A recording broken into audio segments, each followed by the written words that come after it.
Size. Something that seems to be on people's minds, especially men. We seem to feel more confident if people think it's big, and there's no difference in my field. Professors are constantly comparing the sizes of their big swinging Vitas. A Vita is nothing more than a really long resume that includes a list of professors' published research.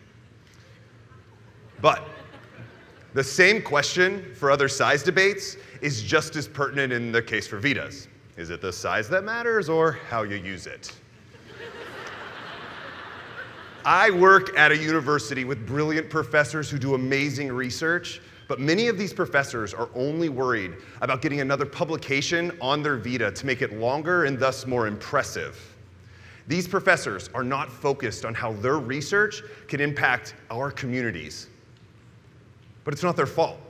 A professor's journey starts with tenure, and it creates a publish or perish mentality that universities across this country perpetuate. But I believe that with unlikely collaborations, we can solve this problem.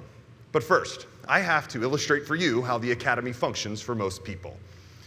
Meet PhD student Michael Burns. He is starting graduate school, and he has impeccable taste in ties. Michael thinks he can change the world now that he's going to get a PhD. He's cute, right?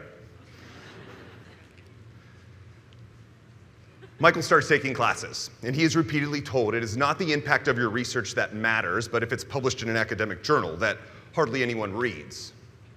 As he continues, he starts to learn that PhD students have to publish before they even graduate, or they will not get a tenure-track job, which is basically a permanent position at a university.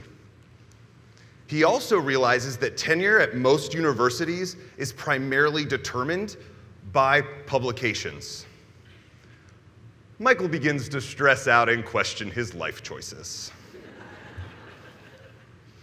But Michael continues on. He takes his classes, he works on his dissertation, works on his comprehensive exams, all while teaching. And on top of this, he's trying to conduct research and publish it while learning the process so he can earn a living after he graduates.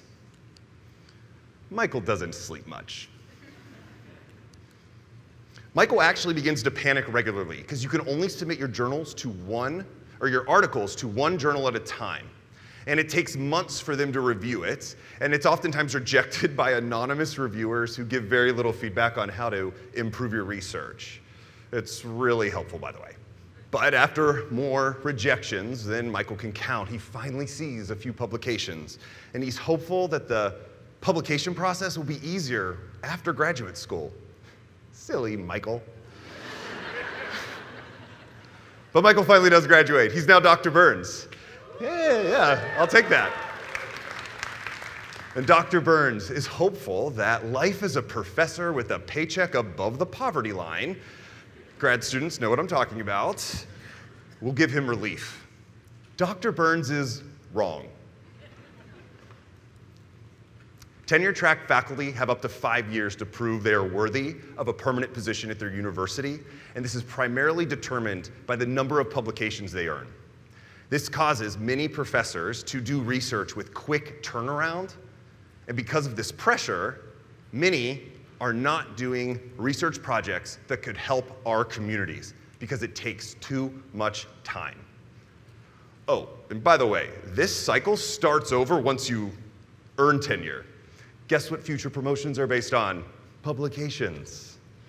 But the real problem here is that the majority of professors' research in this country will never make it into the communities who so desperately need it because of this system that pervades institutions across the United States.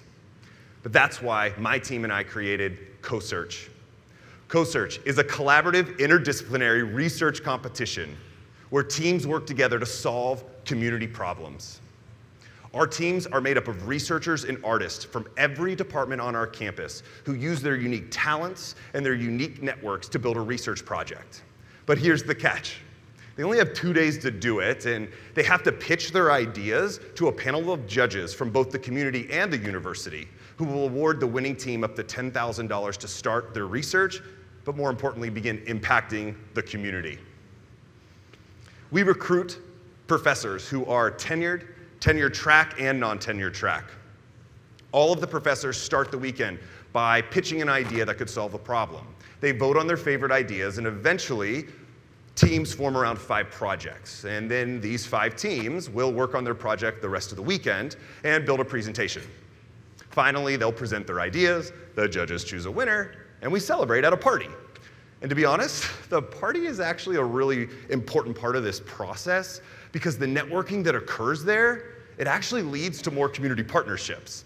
And I also think that the open bar helps. But let me tell you about the research. It's awesome. We have a group of computer science, communication, and English professors working to improve relationships between nurses and patients. We have a team of artists and social scientists who want to solve the mental health epidemic in this country, and they're actually pilot testing a university-wide curriculum this fall. And last year, we had a team of marketing professors and musicians decide they want to tackle the hunger problem that many Texas State students experience. And all of this research, it's received additional grant funding, and it is in the process of being published, helping with the pesky size issue. Thanks. These are just a few of the ideas that have come out of CoSearch and the unlikely collaborations that have formed there. And the exciting thing about all of this is we're doing research that helps our community, and it's not nearly as overwhelming or time-consuming because we have a group of motivated people sharing the workload. Plus, our professors have time to still work on other individual projects and increase the size of their vitas. CoSearch has paved the way for more community problem solving than we ever imagined. Research can make a difference and change the world. It just has to be accessible. And what we did was create an experience that allowed these professors to communicate, interact, and make it accessible. Research is important, and size may matter in academia, but what we use our research for should be and can be our priority. Thank you.